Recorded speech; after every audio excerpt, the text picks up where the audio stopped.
보고 싶었습니다. 제가 이제 신학대학원을 월요일과 목요일 가고 있어요. 그래서 월요일과 목요일에 저녁 예배를 함께 하지 못함이 너무 아쉬워요. 너무 아쉽습니다. 그래서 월요일에 개강 예배를 처음 했는데 이제 벌써 저희 한마음교회와 발을 맞춘 지 한 10개월 정도 된 것 같아요. 그래서 너무 빠르더라고요. 찬송가 부르는 것도 빠르고 말씀 읽는 템포도 굉장히 빠르고 무언가 새로운 환경에 적응하는 데에는 시간이 걸리는 것 같습니다. 그만큼 이 교회가 너무나도 사랑스럽고 이 교회 예배에 나오는 게 얼마나 큰 기쁨인지 모릅니다. 오늘의 제목의 말씀은 함께 볼게요. 제가 영어로 준비했습니다. One-sided love 해가지고 일방적인 사랑 혹은 짝사랑이라는 제목입니다. 여러분은 혹시 짝사랑을 해보신 적이 있으십니까? 짝사랑 해보신 적 있으십니까? 마음으로 대답해 주시길 바랍니다. 네.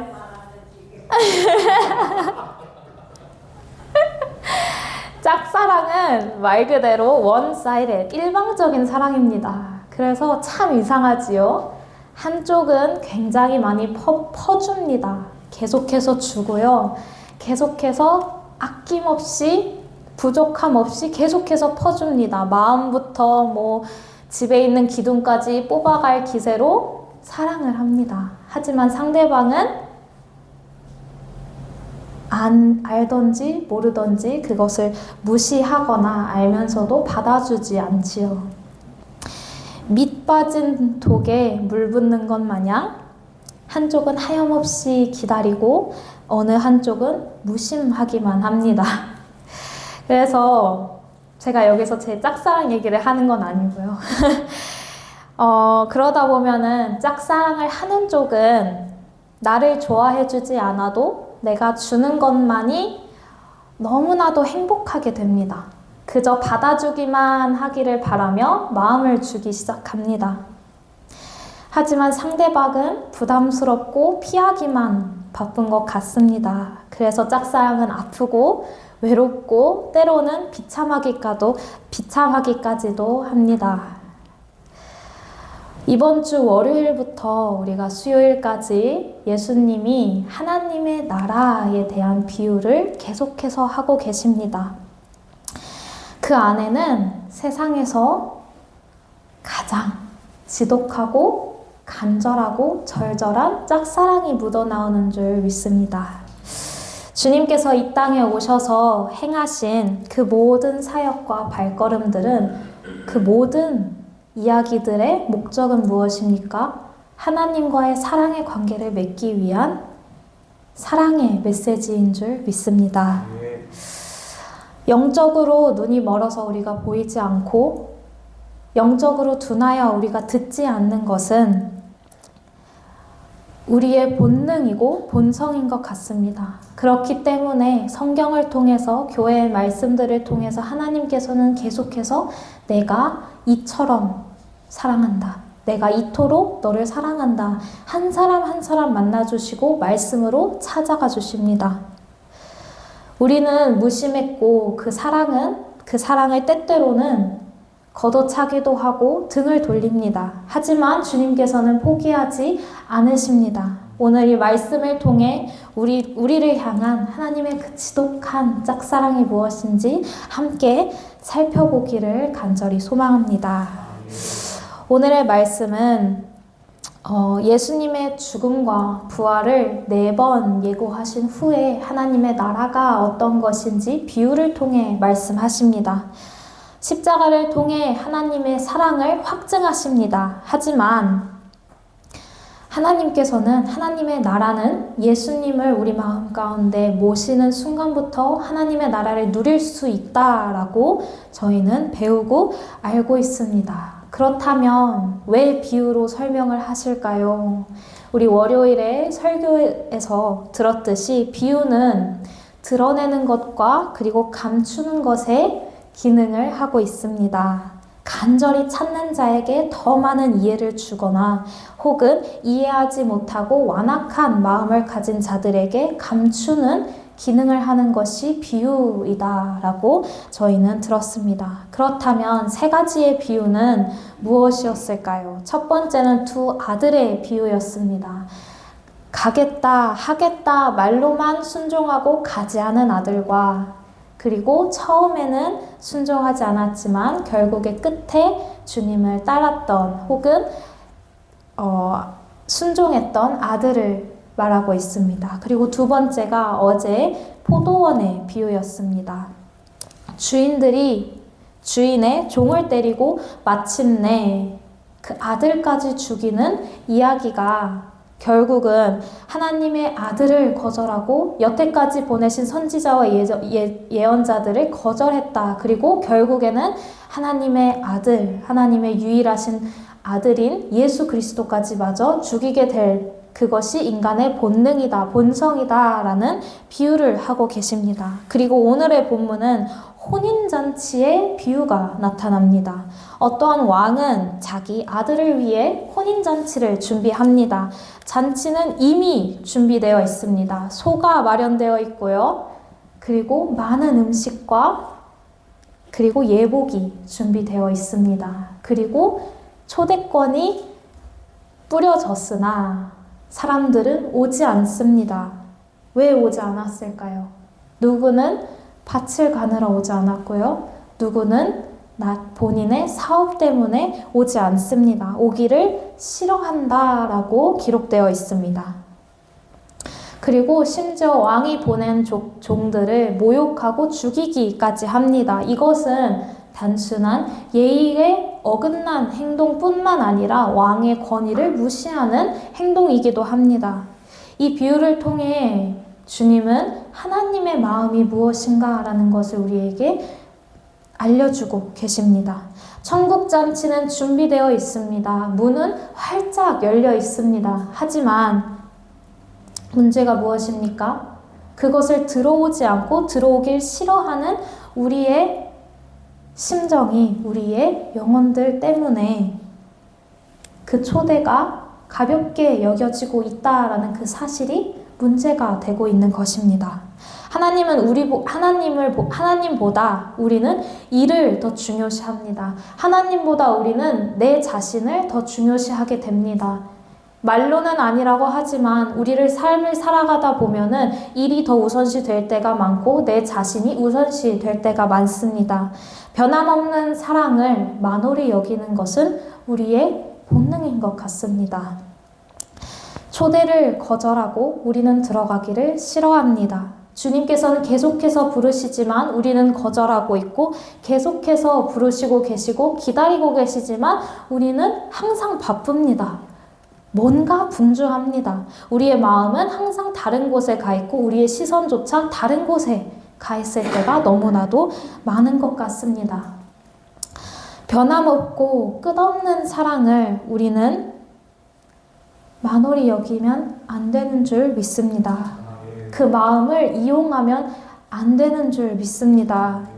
주님께서는 맞습니다. 주님께서는 끝까지 사랑하실 겁니다. 끝까지 우리를 사랑하시고 끝까지 우리를 기다려주시고 끝까지 우리를 부르고 계실 것입니다.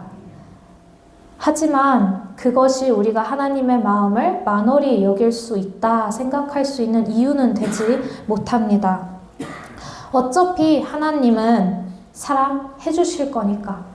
어차피 우리가 지금 돌아가나 나중에 돌아가나 주님께서는 우리를 기다리고 계실 것이고 우리를 용서해 주실 것이다 라고 보험을 들어놓은 것 마냥 우리는 오늘도 하나님의 마음을 배척하고 등 돌리는 것이 우리의 죄된 본성입니다.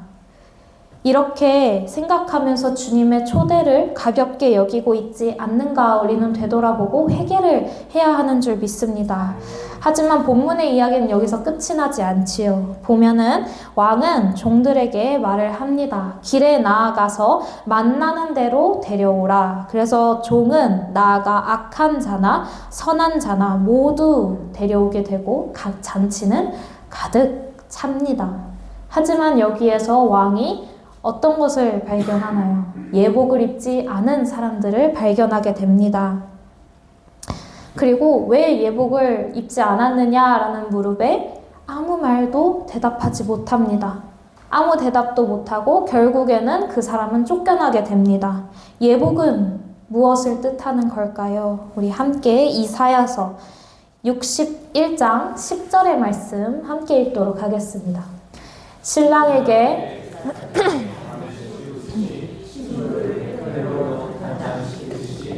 주님께서 나에게 구원의 옷을 입혀주시고 의의 겉옷으로 내가 주님 안에서 크게 기뻐하며 내 영혼이 하나님 안에서 즐거워할 것이다.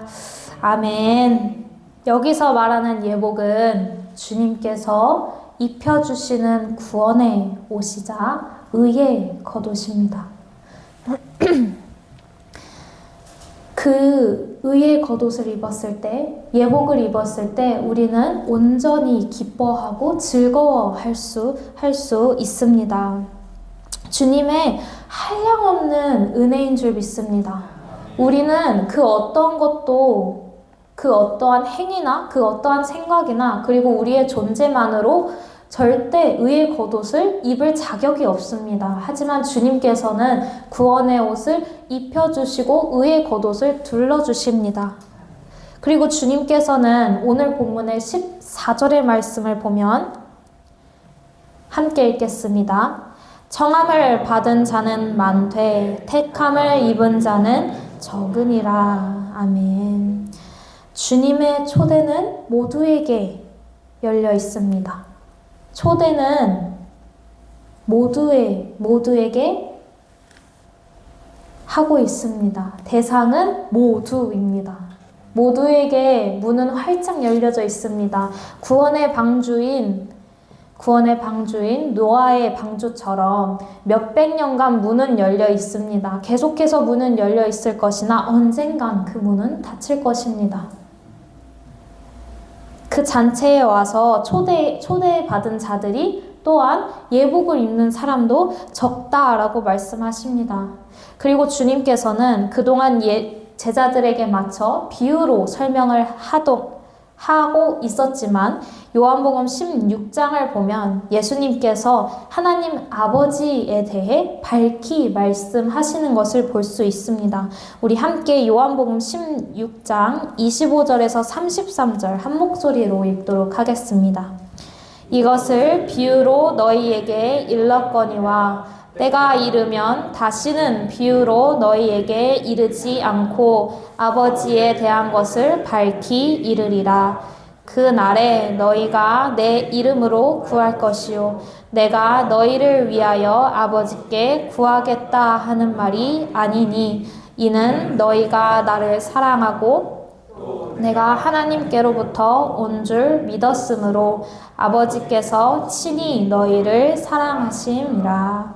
내가 아버지에게 나와 세상에 나왔고 다시 세상을 떠나 아버지께로 가노라 하시니 제자들이 말하되 지금은 밝히 말씀하시고 아무 비유로도 하지 아니하시니 우리가 지금에야 주께서 모든 것을 아시고 또 사람의 물음을 기다리시지 않는 줄 아나이다. 이로써 하나님께로부터 나오심을 우리가 믿사옵나이다.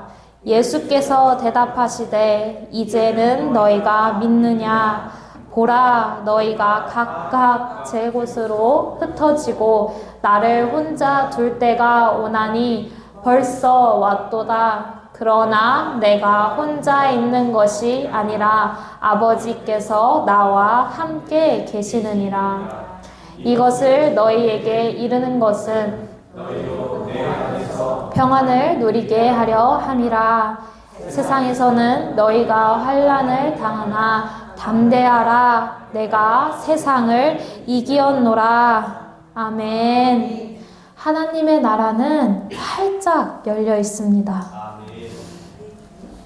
몽골에 가서 그 한 사람 한 사람, 한 영혼 한 영혼을 만날 때 주님께서는 그 마음의 문을 열어주셨고 영접 기도를 할 수 있게 해주셨습니다. 그것은 결코 우연이 아닌 주님의 일하심인 줄 믿습니다. 그 모든 영접 기도가 그 마음의 문을 열고 예수님이 그 마음 가운데 들어오실 때에 그 순간부터 하나님의 나라가 그들에게 임했을 줄 믿습니다. 마지막 할아버님이 계속해서 저는 생각이 납니다. 변바 할아버님이 이제 예수님을 영접하시고 술이 생각나면은 교회 가서 청소를 하시겠다 하신 그 말이 계속해서 맴돕니다. 그 할아버지의 상황과 그런 여건과 그 할아버지 이야기를 들으면서 내가 이 세상에서 정말 얼마나 살겠는가라는 질문을 하게 됐습니다. 여러분은 이 세상 가운데서 얼마나 많은 시간이 남은 것 같나요? 사탄의 너무나도 교묘한 속삭임입니다. 이 세상에서는 평생 살 수 없습니다. 하지만 우리는 평생 살아갈 것처럼 일합니다. 평생 살아갈 것처럼 오늘도 살아갑니다. 주님의 초대에 안 들려요. 조금만 있다가 갈게요. 이것만 하고 갈게요. 하다가 주님께서 오시면 무엇이라 말하겠습니까?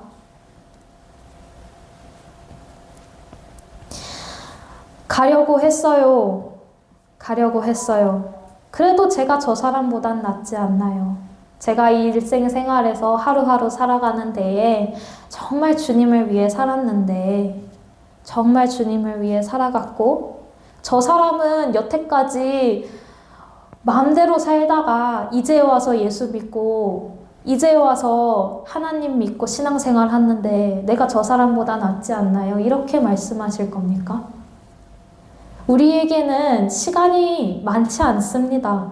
이 세상에서의 시간은 주님이 보시기에는 손톱도 안 되는 시간입니다. 주님은 그 잔치자리에 모두가 오기를 간절히 바라고 기다리고 있습니다. 그 하나님의 나라를 모두가 누리기를 간절히 소망하고 계십니다. 한 영혼이라도 더 올 수 있도록 사역하게 하시고 선교하게 하시고 주님께서는 교회를 세우시고 계십니다. 그리고 주님은 이 모든 이들을 초대하십니다. 그리고 그 초대에 응하여 들어가지만 예복을 입지 않는 사람들은 내쫓으십니다. 그 잔치자리에서 마음껏 놀고 하고 싶은 거 다 하다가 마지막에 예복을 입을 생각은 하지 않았으면 좋겠습니다. 여기 모인 한 분 한 분이 하나님을 짝사랑하게 하는 사람들이 아니라 정말 하나님을 사랑해서 정말 하나님과의 관계를 깊이 체험하면서 하루하루를 살아가기를 간절히 소망합니다. 하나님과의 사랑의 관계가 매일매일 같이 깊어지길 간절히 소망합니다. 주님께서는 우리를 기다리시고 우리를 부르고 계십니다. 주님께서는 오늘도 우리에게 내가 너를 사랑한다 불러주시고 계시고, 너가 나를 마음속에 영접할 때에 그 마음 가운데에 단 한 자리를 나에게 주었을 때 너에게 하나님의 나라가 임할 것이다 말씀하고 계십니다. 그 말씀을 간절히 마음 가운데 품기를 소망합니다.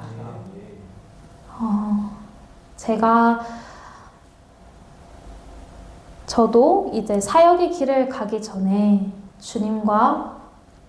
주님을 짝사랑하게 만들었던 과거의 일들이 있지 않았겠습니까? 지금도 계속해서 노력은 하고 있지만 늘 그 하나님과의 사랑의 관계에 있어서 넘어짐도 있고 연약함도 있고 힘듦도 있습니다. 여기 있는 한 분 한 분이 모두가 그럴 것 같습니다. 주님과 함께하는 그 여정이 결코 쉽지 않습니다. 결코 그 한 걸음 내딛는 게 누군가에겐 쉬울 수 있지만 나에겐 어려운 일이 순종인 것 같습니다. 주님이 사랑한다, 사랑한다 얘기할 때에 우리가 아멘으로 응답하고 달려나갔을 때에 그 앞에 뭐가 있을지 모르니 저는 이만큼만 가겠습니다가 우리의 마음인 것 같습니다. 그래서 제가 일을 그만둔 것도 그 하나님의 사랑의 러브레터에 아멘으로 응답하고자 퇴사를 했습니다. 세상에서 하고 싶은 거 다 해보고 돈도 벌어보고 열심히도 살아보고 일도 해보고 사람 간의 관계에 있어서 지쳐도 보고 여러 가지 경험을 하면서 물론 아직은 짧은 인생이지만 주님께서 보시기에는 정말 짧은 인생이지만 주님께서 한 걸음 한 걸음 지금 여기까지 인도해 주신 것은 오직 주님의 사랑에 매였기 때문임을 저는 고백할 수 있습니다. 병원에서의 그 직장에서의 생활들이 결코 쉽지 않았지만 주님께서는 그 가운데서도 계속해서 불러주고 계십니다. 계속해서 기다리고 계셨습니다. 그리고 어느 순간 정말 이거는 안 되겠다. 정말 이러다 나 죽겠다 싶으니까 그제서야 저의 마음이, 저의 시선이 주님께로 향하기 시작합니다. 그리고 내 마음이 주님으로 향할 때 주님께서는 보여주시고 나타내십니다. 내가 너를 사랑한다. 내가 너를 사랑한다. 주님께서는 우리를 사랑한다, 사랑한다 부르시고 기다리시지만 우리는 여기까지만 가겠습니다. 저는 저의 힘은 여기까지인 것 같습니다. 그리고 넘어지고 포기하고 주저앉습니다. 하지만 그 여기까지를 누가 정했나요? 주님께서는 주님께로 나아오라 말씀하십니다. 아니요, 저는 여기까지 갈래요가 우리의 죄된 본성입니다. 그렇기 때문에 오늘도 주님께서 초대하는 그 잔치자리에 그 하나님의 나라에 오늘도 믿음으로 나아가길 소망합니다. 그 어떠한 믿음도 그 어떠한 소망도 우리에게서 나오는 것 하나 없음을 우리는 살아가면서 계속해서 느낄 수 있습니다. 주님께서 부어주시기 때문에 은혜를 누릴 수 있는 것이고 주님께서 허락하셨기 때문에 우리에게 믿음이 있는 것이고 주님께서 우리에게 누릴 수 있도록 그 천국 잔치를 베풀어 주시고 문을 열었기 때문에 우리가 주님의 사랑을 누리면서 살아갈 수 있는 줄 믿습니다. 그래서 주님께서는 담대하라 하십니다. 내가 세상을 이기었노라. 주님께서 앞서가신 그 발걸음에 우리도 함께 따라가야 하는 줄 믿습니다. 그 함께 따라갈 때에 기쁨도 따르고 영원한 평안도 얻을 줄 믿습니다. 이 세상에서는 평생 우리가 누릴 것처럼 살지만 우리에게 복음은, 진리는 지금 당장 시급한 일인 줄 믿습니다. 그 구원의 옷을 오늘도 입는 시간이 되었으면 되기를 간절히 소망합니다.